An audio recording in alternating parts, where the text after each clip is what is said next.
En 2013, dans son livre De la lumière à l'oubli, Michel Drucker s'était confié sur ces artistes et ces personnalités qu'il aurait préféré ne jamais rencontrer. À commencer par l'explorateur Jacques-Yves Cousteau, dit plus communément le commandant Cousteau.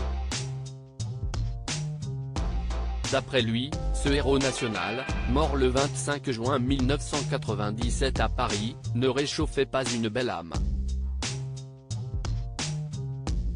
L'animateur de Vivement Dimanche donnait notamment un exemple pour appuyer ses propos.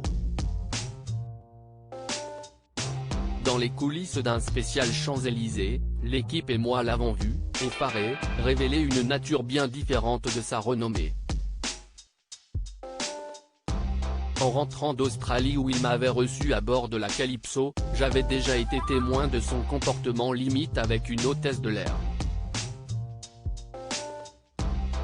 Avait-il alors révélé, avant d'ajouter, heureusement pour le commandant, la plupart de ses admirateurs ne l'auront connu qu'à image.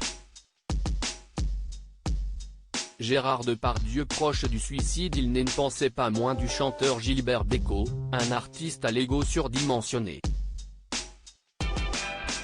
Avec Françoise Coquet, on était des jeunes producteurs le dimanche après-midi.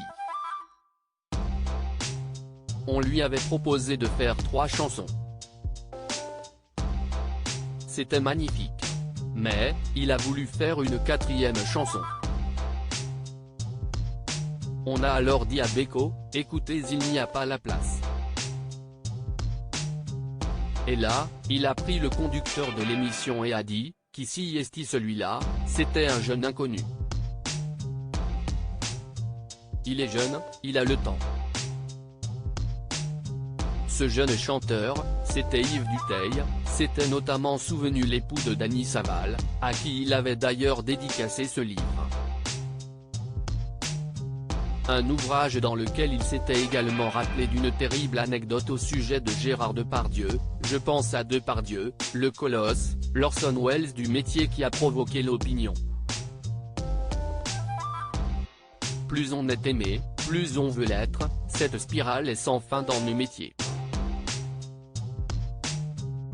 Et j'entends encore Gérard me balancer dans un souffle en sortant de mon plateau alors que je lui déconseillais d'enfourcher sa moto, de toute façon, je vais bientôt rejoindre Guillaume, son aîné, décédé le 13 octobre 2008 à l'âge de 37 ans, note de la rédaction. Point de sombres souvenirs de la part de Michel Drucker, lui qui, pour rappel, avait récemment été admis à l'hôpital pour effectuer des examens médicaux.